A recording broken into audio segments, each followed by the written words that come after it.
नमस्कार, मैं हूँ SK मंडल। आप सभी को मेरा YouTube चैनल में मोस्ट वेलकम, स्वागत है। ठीक है, हम लोग आज BSc math honours semester 2D के बारे में थोड़ा सा अध्ययन करेंगे। कल हम इंट्रोडक्शन के तौर पर कुछ सिखाए थे, आज हम फिर से उसको आपको रिवाइज के साथ हम एक कुछ नया बताने जा रहे हैं जो आपके एग्जाम के लिए बहुत ही मोस्ट इम्पॉर्टेंट है, वेरी वेरी इम्पॉर्टेंट है। तो थोड़ा सा हम लोग लेते हैं। चैप्टर का नाम है system of circle. System of circle मतलब हुआ इक्वेशन ऑफ सर्किल पढ़ेंगे। दो सर्किल एक दूसरे को कट करता है, वो 90 डिग्री पे, उसी को हम लोग कहते हैं ऑर्थोगोनल। तो पहले थोड़ा सा हम लोग समझ जाते हैं। कल जो नहीं थे कि जिसके बारे में कल अध्ययन नहीं किए हैं उसको थोड़ा सा हम लोग 1 मिनट के लिए सीख लेते हैं। x square plus y square plus 2g1x plus 2f1y plus c1, ये इक्वेशन ऑफ सर्किल है। इसको हम लोग कहते हैं equation of circle in second degree.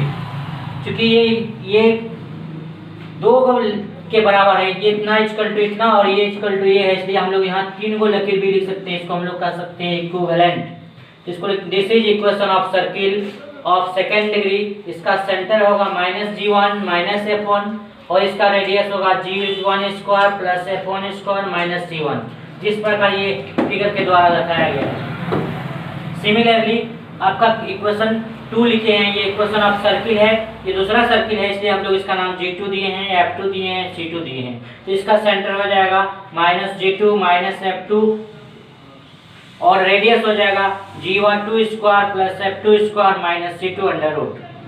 अब हम लोग एक नया जो आपके लिए मोस्ट इम्पोर्टेंट है, जिसको हम लोग कहते हैं very very important for exam. पहला थ्योरम है find the condition that the circle या दैट द टू सर्किल दिया रहेगा आपका x square plus y square plus 2g1x plus 2f2y, यहाँ 1 ही लिखना है, पहला सर्किल है इसलिए g1 f1 c1 equal to 0, g2 f2 c2 equal to 0। दो सर्किल है और दोनों सर्किल एक दूसरे को ऑर्थोगोनल कट करता है और उसके लिए आपको कंडीशन प्राप्त करना है। ऑर्थोगोनल कट किसको कहते हैं, थोड़ा सा इधर 1 मिनट। ऑर्थोगोनल का मतलब हुआ एक सर्किल ये दिया हुआ है और दूसरा सर्किल ये दिया हुआ है, इसका सेंटर और इसका सेंटर को आपस में मिला देना है। इसका सेंटर जिस बिंदु पर इंटरसेक्ट किया उधर से मिलाते हुए खींच देना है और आगे बढ़ा देना है, या इस सेंटर से इसको मिलाते हुए आगे बढ़ा देना है। जहां कटेगा ये दोनों कटा, ये जो है 90 डिग्री बनेगा और जब उधर 90 तो ये शीर्षाभिमुख कोण है उसका ये भी 90 डिग्री होगा। तो हमको सिद्ध कर दिया हुआ है कि दोनों सर्किल एक दूसरे पर 90 डिग्री पर इंटरसेक्ट करता है, काटता है, तो उसके लिए क्या शर्त होगा। चलिए हम लोग देखते हैं। क्योंकि हम लोग जान रहे हैं कि एक सर्किल है इक्वेशन ऑफ सर्किल, ये दूसरा सर्किल है, तो इस सर्किल के लिए सेंटर होगा -g1 माइनस f1, इस सर्किल के लिए होगा -g2 माइनस f2 और इस सर्किल के ये रेडियस है AP और इस सर्किल के ये रेडियस है, इसका नाम है BP। तो हम लोग यहाँ लिखे हैं given that equation of two circle S1 और S2। क्योंकि दो सर्किल है तो दोनों का अलग अलग सेंटर होगा, दोनों का अलग अलग रेडियस होगा। पहला सेंटर के लिए हम लोग जब जो बोले -g1 माइनस f1, दूसरा के लिए -g2 माइनस f2।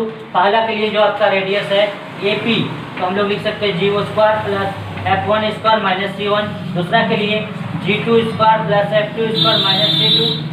दोनों सर्किल आपका क्वेश्चन में ही दिया हुआ है, दोनों सर्किल एक दूसरे को ऑर्थोगोनल कट करता है, इसका मतलब 90 डिग्री पर कट कर रहा है। तो यहाँ दिया हुआ है if the circle cuts orthogonal then क्या हो जाएगा, दोनों A से AP ये रेखा इस पर लंब होगा, ये रेखा इस पर लंब होगा, यानी ये 90 डिग्री है। तो हम लोग लिख सकते हैं AP परपेंडिकुलर BP, या आप ऐसा भी लिख सकते हैं BP परपेंडिकुलर AP। इससे हमको साफ साबित होता है कि पहला सर्किल दूसरा सर्किल क्या कर रहा है, ऑर्थोगोनल कट कर रहा है। तब हम लोग आगे की ओर बढ़ते हैं फ्रॉम फिगर से, चित्र से देखिए, फ्रॉम फिगर से ABP में चूंकि 90 डिग्री है इसलिए समकोण त्रिभुज होगा। समकोण त्रिभुज का कंडीशन होता है पाइथागोरस प्रमेय से कर्ण स्क्वायर बराबर लंब स्क्वायर प्लस आधार स्क्वायर। उस फिगर को हम देखें तो उस फिगर में दिया हुआ है APB, यानी ABP भी हम बोल सकते हैं। तो ये कौन समकोण है, तो ये इसके सामने ये कर्ण हो जाएगा, तो कर्ण स्क्वायर बराबर हम लोग बोल सकते हैं कि लंब स्क्वायर प्लस आधार स्क्वायर या आधार स्क्वायर प्लस लंब स्क्वायर। इस स्थिति में हम लोग लिख सकते हैं ए बी का स्क्वायर बराबर A P square plus B P square. A B square is equal to लिख सकते हैं A P square plus B P square. तो ए बी का मान हो गया, दोनों ए और बी दो बिंदु है, यहाँ पे हम लोग ले लेंगे ए का मान दिया हुआ है और बी का मान दिया हुआ है। इसका मान है -g1 और -f1, इसका मान है -g2 और -f2।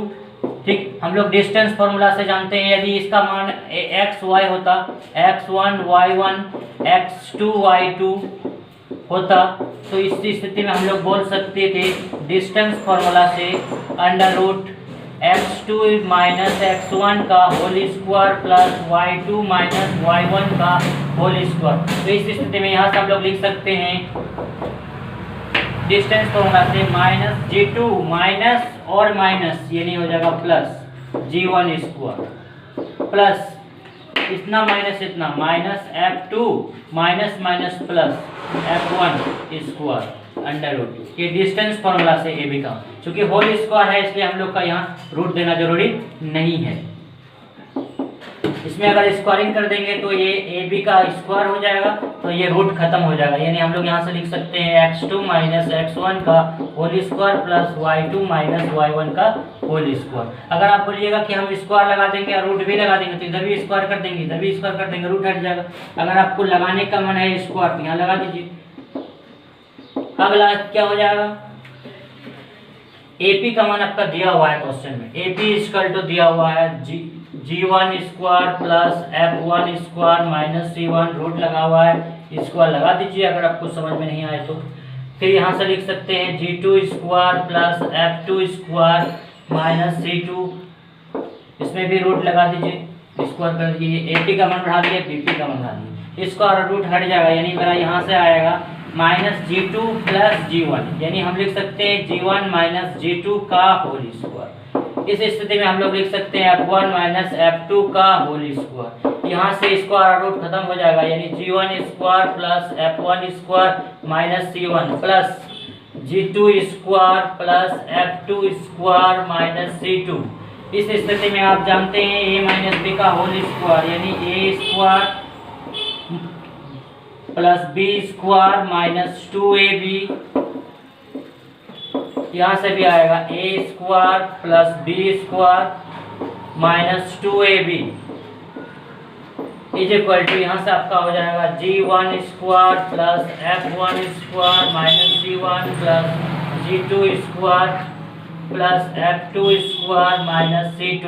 तो देखिए दोनों स्थिति में यहाँ से आप क्या क्या आपका फ्रेश बचा, g1 square plus f1, g1 square plus g2 square plus f1 square plus f2 square minus 2g1 g2 minus 2f1 f2, उसको हम इधर लाएंगे तो ये मेरा आ जाएगा g1 square minus f1 square minus g2 square minus f2 square is equal to minus c1 और माइनस c2 बचा। देखिए तो दोनों क्या क्या कट रहा है, g1 स्क्वायर g1 के स्क्वायर के साथ, g2 स्क्वायर g2 स्क्वायर के साथ, f1 स्क्वायर f1 स्क्वायर के साथ, f2 स्क्वायर f2 स्क्वायर के साथ, बच कितना गया, ये बचा आपका 2g1 g2 minus 2f1 f2 is equal to minus c1 minus c2। इस स्थिति में आप बोलिएगा कि माइनस कॉमन ले लिया जाए, 2g1 g2 plus 2f1 f2 minus common ले लीजिए, यहाँ पे माइनस कॉमन ले लीजिए, c1 प्लस c2, ये माइनस और ये माइनस कर लिया, तो जो मेरा बचा ये कहलाएगा 2g1 g2 plus 2f1 f2 is equal to c1 plus c2, यही कहलाएगा आपका result. This is required equation, this is required equation, ये आपका हो गया proved.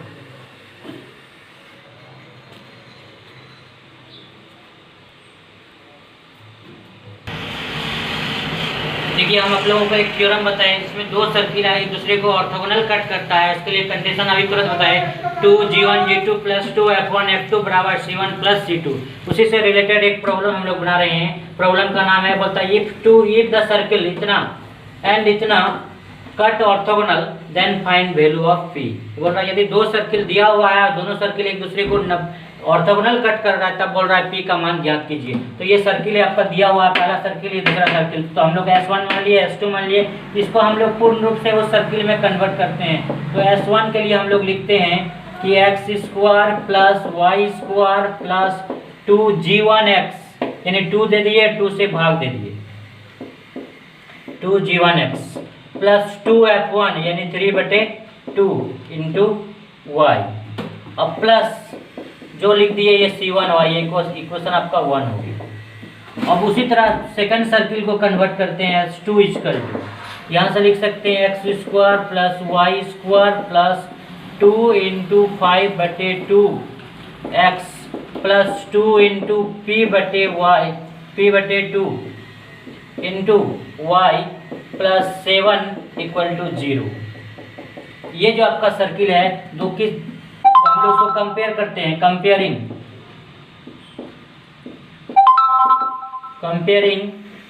The equation of circle. तो पहला वाला आपका हो जाएगा S1 कंपेयर करेंगे तो हो जाएगा x² + y² + 2G1x + 2F1y + C1 = 0 and S2 के लिए x² + y² + 2G2x + 2F2y + C2 = 0। इस स्थिति में मेरा जो आएगा मान उसको हम लोग लिख सकते हैं इस देयरफॉर या वेयर, जहाँ देखिए दोनों कंपेयर कीजिए। G1 का काम कौन कर रहा है? G1 का काम यहाँ पे कर रहा है p/2, यानी हम लोग यहाँ से लिखेंगे G1 = p/2। G2 के लिए सेकंड इक्वेशन लगाइए, सेकंड G2 यदि कितना हो जाएगा यहाँ से 5/2। फिर आएंगे F1 के लिए आइए y वाला टर्म F1 3/2 F1, तो 3/2 यहाँ लिख देंगे। F2 के लिए इक्वेशन इसके साथ p/2। अब आएंगे C1 मतलब पहला वाला के साथ जो है यहाँ पे क्या है, यानी C1 = हो जाएगा -5 और C2 = हो जाएगा, यहाँ C2 के लिए आपके साथ जो मान है वहाँ है 7। अब क्वेश्चन में ही दिया हुआ है दो सर्किल आपस में ऑर्थोगोनल कट कर रहा है, क्या लिखेंगे given that circle cut orthogonal,